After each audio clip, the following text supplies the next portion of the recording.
बिस्मिल्लाहिर्रहमानिर्रहीम। अस्सलाम वालेकुम। मैं हूं मुदस्सर शाही एडवोकेट और आप देख रहे हैं हमारा यूट्यूब चैनल लीगल इश्यूज़। आज हम बात करेंगे काइट फ्लाइंग पे। अगरचे इस पे पाबंदी है लेकिन इसके बावजूद हमारे कुछ बच्चे छतों पे चढ़ के तो काइट फ्लाइंग कर रहे होते हैं, तो इससे बाज आना चाहिए। इसके ऊपर ही आज हम थोड़ी सी गुफ्तगू करेंगे।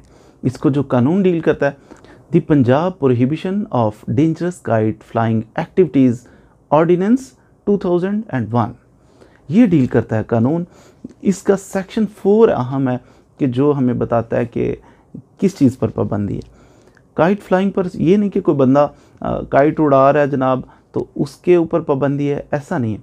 जो कोई पतंग उड़ा रहा है उसके ऊपर भी पाबंदी है, जो इसको बेच रहा है उस पर भी पाबंदी है, जो इसका जनाब तैयार कर रहा है कहीं तो उसके ऊपर भी पाबंदी है। अगर कोई बंदा इसकी डोर जो है वो तैयार कर रहा है, थ्रेड जो है इसका वो तैयार कर रहा है, वो केमिकल्स लगा के ख़तरनाक किस्म के, तो उस पर भी पाबंदी है। धागा जो तैयार हो रहा है, जो बंदा इन चीज़ों की वायलेशन करे, जो काइट फ्लाइंग करे, काइट फ्लाइंग में मदद करे या फिर वो चीज़ें प्रिपेयर करे, बेचे, इसकी वायलेशन जो बंदा करता है 3 साल तक इसको कैद की सज़ा दी जा सकती है और साथ 1 लाख रुपए तक जुर्माना भी किया जा सकता है।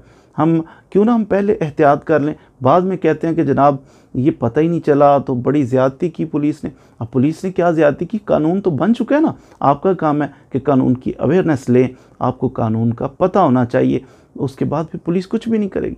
हाँ, पुलिस में भी एक बड़ी अहम बात कि ये जो इख्तियारात पुलिस को दिए गए हैं विदाउट वारंट के बगैर भी पुलिस को अगर इत्तला मिलती है या ख़ुद वो नोटिस करते हैं तो बगैर वारंट के वो आपके उधर पहुंच के, तो वो पतंगे हैं, आप थ्रेड है या काइट फ्लाइंग आप कर रहे हैं तो आपको अरेस्ट भी कर सकते हैं और वो चीज़ें अपने कब्ज़े में भी ले सकते हैं। लेकिन सब इंस्पेक्टर रैंक से नीचे का बंदा नहीं ले सकता, वो इसको डील करेगा।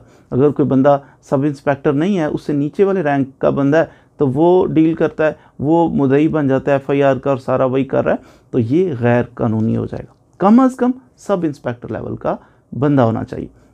इसमें एक बात ये भी है कि बाज़ सूरतों में ये पाबंदी, ये बैन जो है काइट फ्लाइंग पे, सेलिंग पे, ये लिफ्ट किया जा सकता है। कौन लिफ्ट करेगा? ज़िला नाज़म इस बैन को ख़त्म कर सकता है 15 दिन के लिए मैक्सिमम। लेकिन ये नहीं है कि ज़िला नाज़म साहब जब चाहें जनाब बैन उठा दें और शुरू हो जाए, ऐसा नहीं है। ज़िला नाज़म साहब को भी पहले गवर्नमेंट से इजाज़त लेना होगी कि जनाब हमें फ़लाँ टाइम के लिए इजाज़त दें, तो फिर स्पेसिफ़िक टाइम के लिए इजाज़त मिल जाएगी और ये इजाज़त देंगे ज़िला नाज़िम साहब। लेकिन इसके साथ साथ ये भी है कि ज़िला नाज़िम साहब खुली इजाज़त नहीं दे देंगे। जब इन्होंने इजाज़त दी ख़ास दिनों के लिए, तो फिर भी जो बंदा चाहता है कि जनाब डोर तैयार करे, पतंग तैयार करे, इसको सील करे, इसको स्टोर करे, उनका काम है पहले परमिशन लेगा ज़िला नाज़म से, आके रजिस्टर होगा कि मैं ये काम करना चाहता हूँ। वो रजिस्ट्रेशन के बाद ये बंदा इस चीज़ पर अमल कर सकता है, अदरवाइज़ नहीं कर सकता। अगर कोई बंदा नहीं करता, इसकी वायलेशन करता है, रजिस्ट्रेशन उसने नहीं करवाई ज़िला नाज़म से और वो शुरू हो गया, तो फिर उस बंदे को भी 6 माह तक कैद की सज़ा हो सकती है। जब भी काइट फ्लाइंग का कोई केस होगा उसको कौन डील करेगा? उसको मैजिस्ट्रेट की कोर्ट में पेश किया जाएगा। वहाँ पर उसकी ज़मानत हो सकती है, वहाँ पर जनाब उसको जुर्माना हो सकता है, उसको सज़ा हो सकती है, जो भी हो। नॉर्मली जुर्माना करके छोड़ देते हैं, तो ये मैजिस्ट्रेटियल कोर्ट के अंदर ट्राई किया जाएगा। इसकी अपील आप कर सकते हैं। आपको जुर्माना है या आपको कैद की सज़ा हो गई है तो आप इसकी अपील कर सकते हैं सेशन कोर्ट में।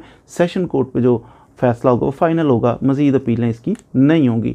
उम्मीद है कि आपने काइट फ्लाइंग के बारे में कवानीन कुछ ना कुछ सीखे होंगे। मज़ीद वीडियोज़ के लिए हमारे साथ रहिए। Thank you very much.